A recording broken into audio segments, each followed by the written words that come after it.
acho um péssimo exemplo desses candidatos, porque eles como candidato deveriam dar exemplo, manter a cidade limpa, né? Dar menos trabalho para a prefeitura, para todos nós, né? Realmente deixa a cidade suja, fica feia. Precisava ser multado e ter educação, porque isso é lixo. Vai entupir bueiro, vai entupir todinho, dá trabalho para os garis, trabalho para a prefeitura. Não tem disciplina, não tem educação um cidadão desse. Acho horrível isso, né? Além de que fica tudo sujo, além que eu acho que eles fazem errado também, porque igual todo dia eu chego em casa, minha caixa de correio tá cheio de papel, porque eu acho que isso aí é uma coisa da gente, nós escolhemos nossos votos, né? Então a gente tem que cuidar, né, da limpeza da cidade.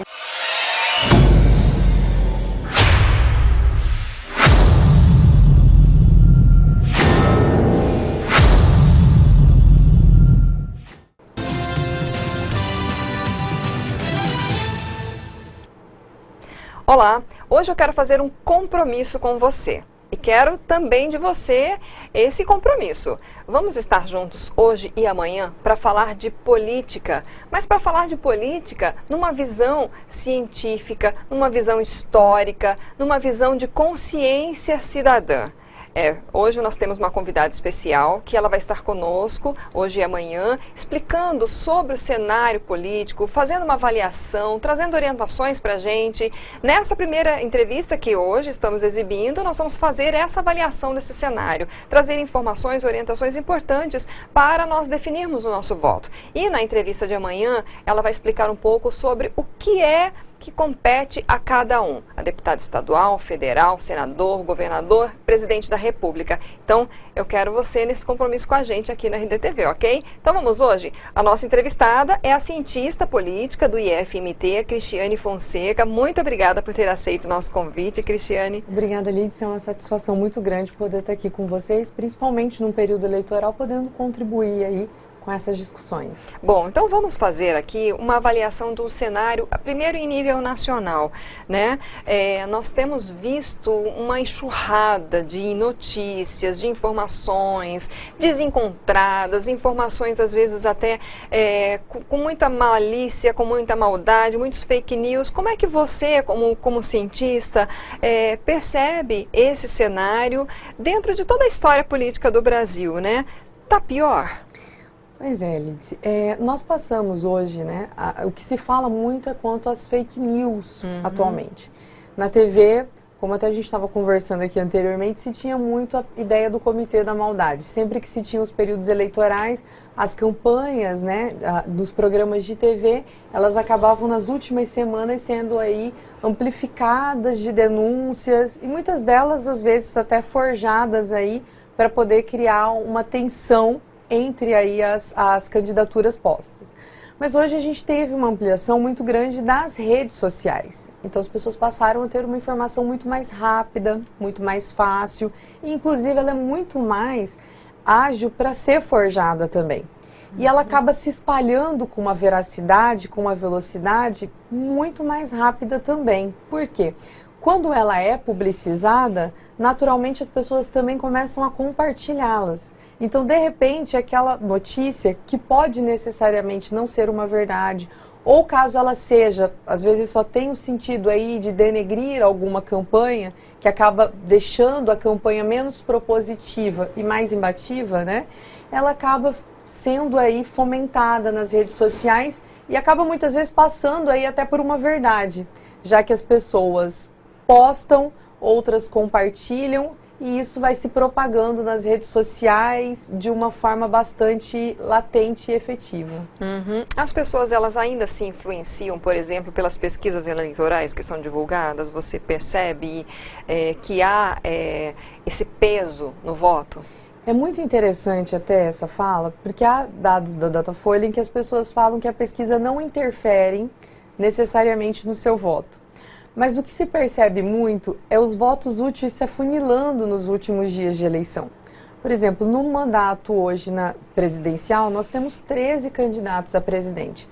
Nós temos ali 4 ou 5 candidatos, né, que disputam ali essas 5 primeiras vagas, então eles se colocam aí, né, no protagonismo eleitoral. E nós temos aí outros 5, né, quase 8 candidatos que já não conseguem fomentar aí essa campanha mais firme a ponto aí de estar concorrendo como os outros. E esses votos, eles vêm se mantendo. Esses candidatos que vão se colocando ali atrás nas pesquisas, eles vêm ratificando essa votação. 1%, 2%, é muito difícil você obter um crescimento deles, justamente porque o voto válido no Brasil, ele é muito propagado. A coisa de você não jogar o voto fora, a coisa de você votar, não votar em quem vai perder, votar em quem vai ganhar. E nesse momento a pesquisa se torna um instrumento importante, porque ela delimita quem são aqueles que têm aí um maior protagonismo eleitoral pelas intenções de votos apresentadas na pesquisa. E acaba estimulando aí a votação, né, condicionada aos resultados na pesquisa. As pesquisas, elas apontam, às vezes, também as rejeições, né, aos candidatos. Isso, a pessoa, quando ela rejeita um candidato, significa que ela realmente não vai votar nele, ou pode haver, às vezes, uma mudança de intenção ou de voto quando há essa definição ao final. Você acredita que há essa... A rejeição, ela é muito interessante até para a gente analisar o teto de um candidato, né? Nós vemos aí, inclusive agora na eleição presidencial, tem candidatos aí que eles têm um teto baixo, porque crescem, mas ao mesmo tempo a rejeição é muito alta e ela vem sendo mantida, né?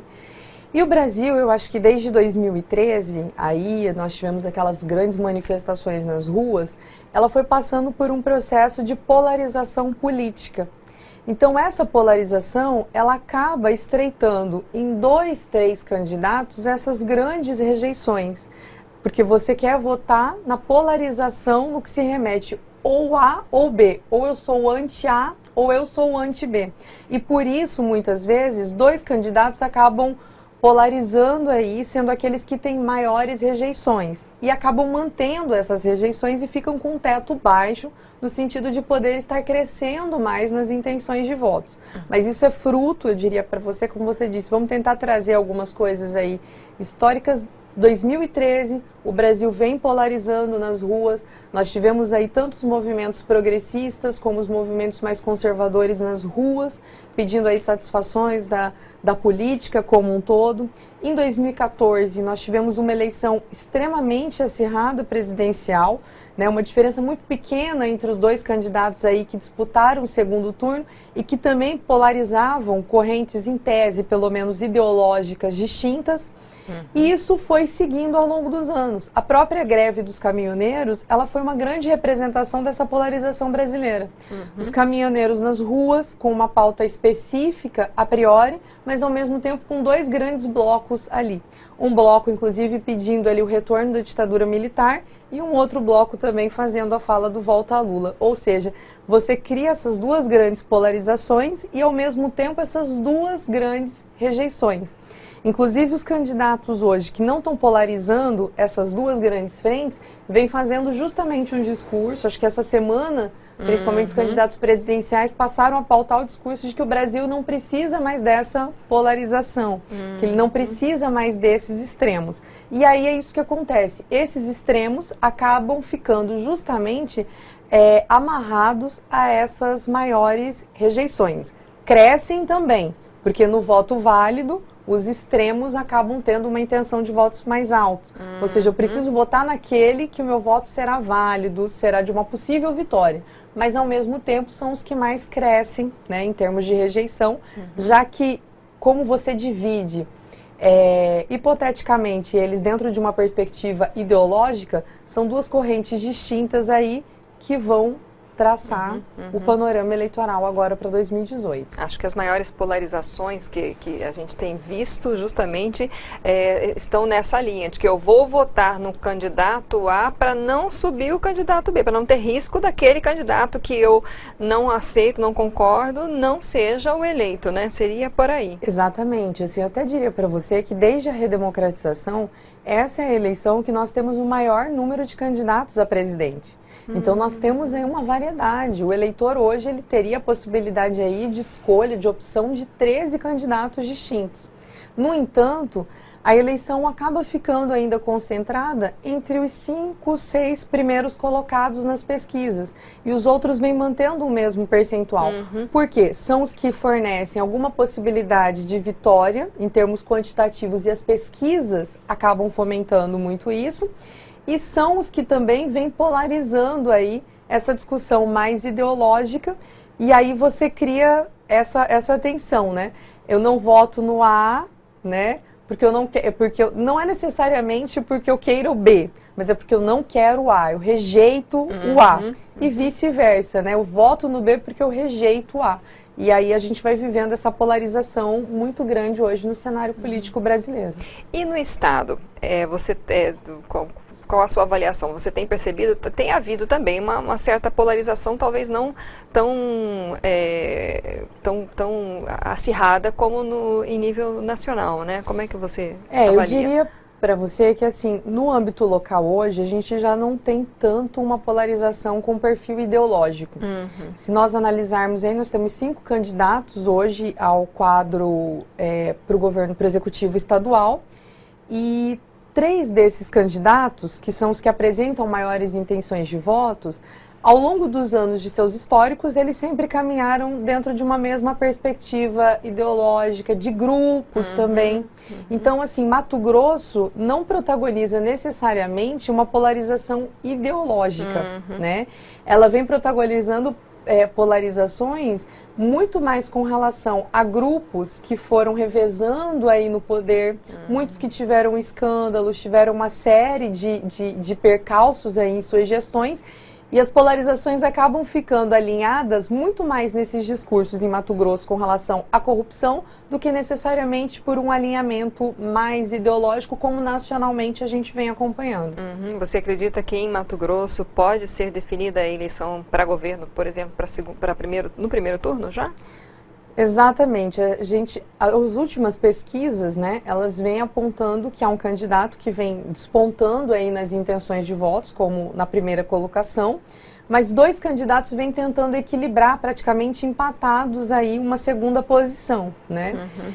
Mas ainda não, hoje o primeiro colocado não tem votos suficientes para ir para o primeiro turno. No entanto, as pesquisas apontam que vem se tendo uma crescente nesses votos.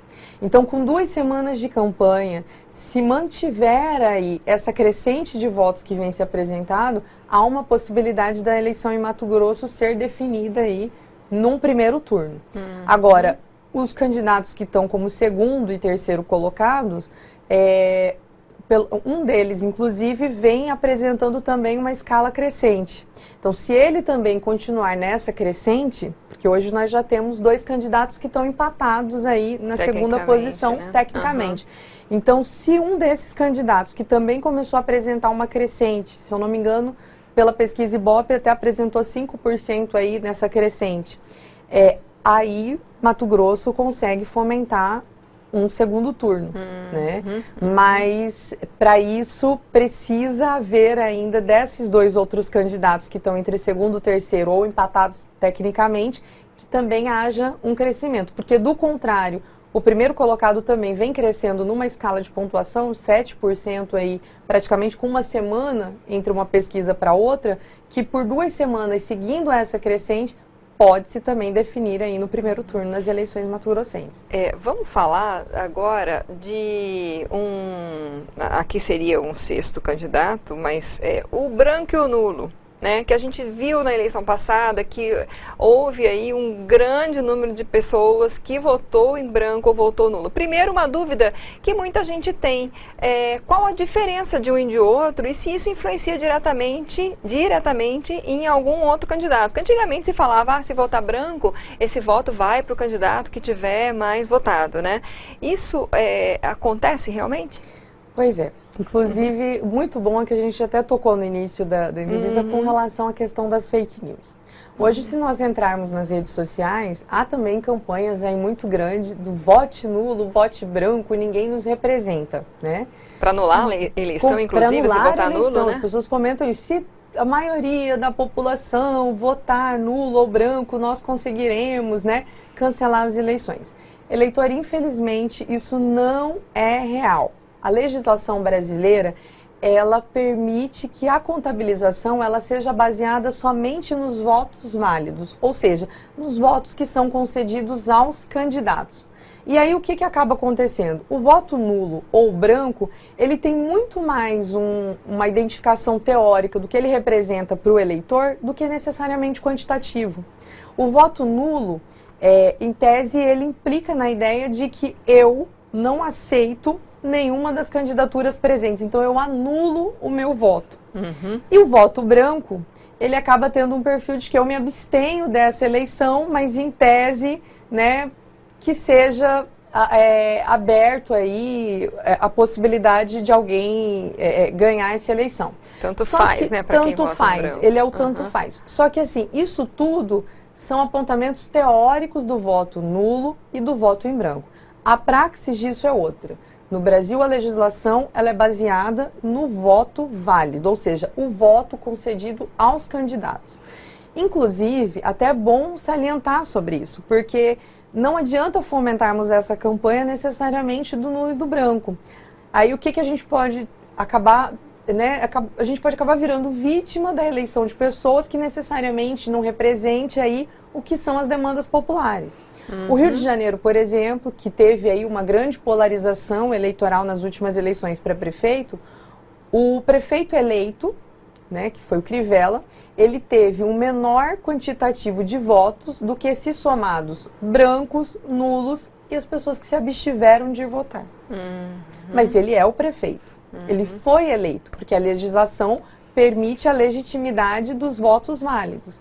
Então, quando o eleitor questiona a legitimidade desse candidato, ou no caso agora desse prefeito eleito, ela acaba ficando frágil. Justamente por quê? Porque a legislação é clara. Votos válidos consolidam a vitória do candidato mais votado. Então, infelizmente, eu acho que o eleitor deveria se atentar muito mais a buscar conhecer os candidatos. Há instrumentos, há ferramentas. Hoje os candidatos, quando vão registrar suas candidaturas, há uma obrigatoriedade da entrega também de seus respectivos programas de governo. Ou seja, há uma plataforma que está sendo apresentada para a população que não é só essa que fica sendo colocada, às vezes, nos veículos de comunicação, nos programas eleitorais. Ou seja, há uma plataforma definida. O eleitor precisa conhecer essas plataformas para que esse voto nulo, branco e as próprias abstenções que vem aumentando no Brasil nos últimos anos, ela não se perpetue e o candidato consiga votar em alguém que efetivamente possa representá-lo ou representar aí as suas demandas populares.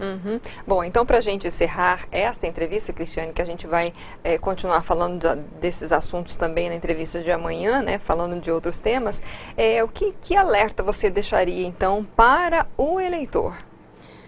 Eu diria para o eleitor que essa é uma eleição distinta. Nós estaremos aí hoje elegendo 5, né? A gente tem 5 votos distintos: o voto de presidente, o voto de Senado, o voto do Executivo Estadual, o voto para deputado federal e o voto para deputado estadual. São muitos votos aí a serem concedidos, inclusive numa campanha em que ela se restringiu aí a 45 dias para que a gente conheça todo esse arcabouço de candidatos que foram colocados à disposição. Mas que eles busquem, né, pesquisar mais sobre os seus candidatos. Hoje nós temos muitos aplicativos, inclusive, nas redes, que elas vêm trazendo aí um pouco do histórico desses candidatos. Como é o seu candidato? Ele é um ficha limpa? Sobre o que ele vem sendo aí acusado ou investigado? É importante que nós saibamos qual é aí o histórico do nosso candidato quando ele, de alguma forma, já esteve relacionado com as estruturas aí da burocracia política. E também, mais do que isso, eu acho que a plataforma de governo, o programa de governo define muito daquilo que o candidato vai desenvolver pelos próximos anos aí de mandato. Então o eleitor precisa conhecer isso para que ele fique atento na escolha e veja aquele que o representa ou que possa, o que mais o representa, e poder, inclusive, cobrar aí ao longo desses mandatos, baseado com aquilo que está registrado, inclusive, no momento da sua candidatura. Ok, obrigada pelas suas informações e a gente continua, então, na próxima entrevista falando sobre o que cabe a cada candidato, né? Obrigada, okay. Cristiane. Satisfação estar com vocês aqui. Nós estamos conversando com a cientista política do Instituto Federal de Mato Grosso, Cristiane Fonseca.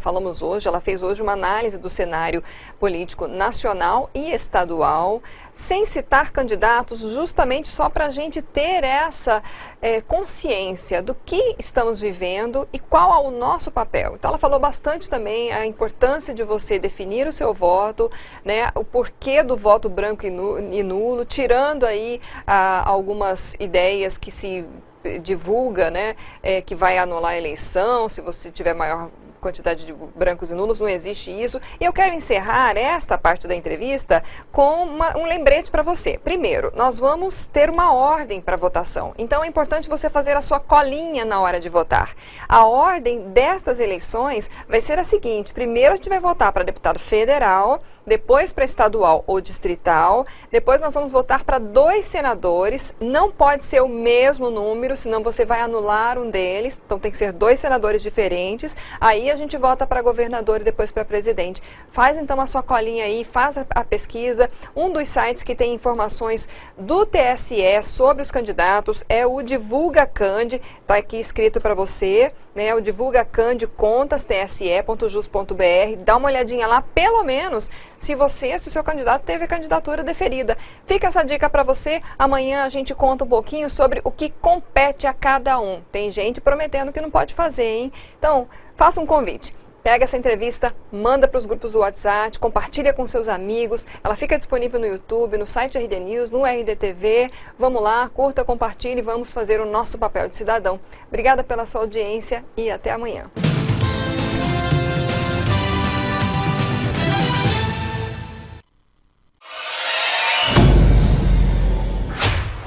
Primeiro é uma falta de educação, né? Porque, tipo, a gente mora em Cuiabá e, tipo, a gente vê muitas ruas sujas, né? Acho que para ele ser eleito, né, o governador, ou seja, um deputado, acho que não é certo fazer isso, né? Eu sou um eleitor consciente, eu desaprovo 100%. Eles fazem isso, no outro dia não vai limpar. Aí vai dar serviço para quem não tem nada a ver com eles. O cara nem eleito foi, já está sujando a cidade, já está cometendo crime antes de ser eleito. Fui dar uma palavra para descrever essas pessoas que sujam a cidade. Porque eu tento limpar a cidade, mas pessoas que vêm na política, vêm para sujar a cidade e sujar nosso nome também.